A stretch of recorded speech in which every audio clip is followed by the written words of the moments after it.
Hello दोस्तों, electrical expert में आपका हार्दिक स्वागत है। आज हम जानेंगे इलेक्ट्रिकल फ्रीक्वेंसी क्या है। दोस्तों, फ्रीक्वेंसी को जानने के पहले हमें यह जानना होगा कि एसी करंट और डीसी करंट क्या है। तो सबसे पहले हम बात करेंगे अल्टरनेटिंग करंट एसी की। दोस्तों, मैंने ये एक वेव फॉर्म शो की है जिसमें वोल्टेज और ये करंट है विथ रेस्पेक्ट टू टाइम। ये टाइम हो गया और ये हो गया अपना वोल्टेज और करंट।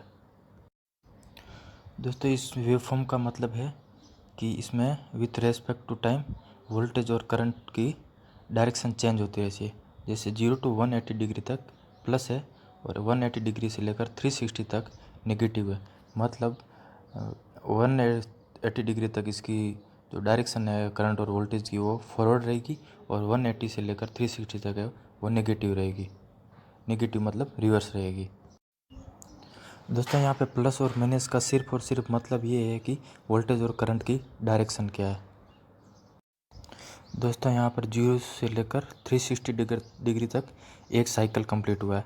उसमें एक बार वोल्टेज और करंट पॉजिटिव हुआ है और एक बार नेगेटिव हुआ है। इसी प्रकार दोस्तों, हम फ्रिक्वेंसी की बात करें तो फ्रिक्वेंसी टोटली डिपेंड करता है नंबर ऑफ साइकिल पर। जैसे कि ये मैंने 0 to लेकर 360 डिग्री तक एक साइकिल हुई है, उसमें फ्रिक्वेंसी में ये डिपेंड करता है कि उसमें नंबर ऑफ साइकिल कितनी है, उससे हम फ्रिक्वेंसी निकाल सकते हैं। दोस्तों, हम फ्रिक्वेंसी के फॉर्मूले से पता करेंगे कि फ्रिक्वेंसी कैसे निकालते हैं। तो ये फ्रिक्वेंसी का फॉर्मूला है number of cycles upon time. दोस्तों, हमारा एक सेकंड में नंबर ऑफ साइकिल्स आते हैं 50। जैसे हमारा जो पावर जनरेट होता है उसका जो जनरेटर का आउटपुट होता है उसमें जो फिक्स रहती है इसका आउटपुट 50 हर्ट्ज ही रहेगा।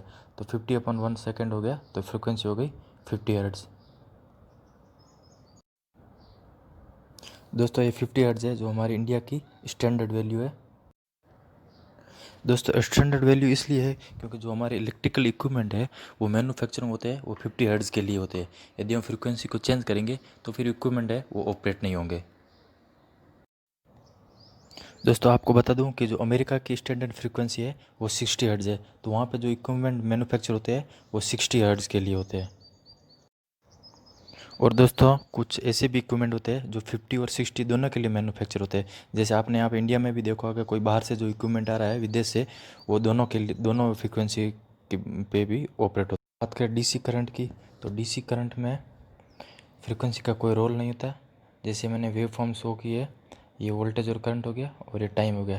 तो इसमें टाइम के साथ साथ वोल्टेज और करंट एकदम स्टेबल रहते हैं। इसमें कोई भी नंबर ऑफ साइकिल ऐसा कुछ नहीं होता। तो इसमें फ्रीक्वेंसी का कोई भी रोल नहीं होता, ये एकदम स्टेबल होता है, इसलिए इसमें कोई भी फ्रीक्वेंसी का रोल नहीं होता है।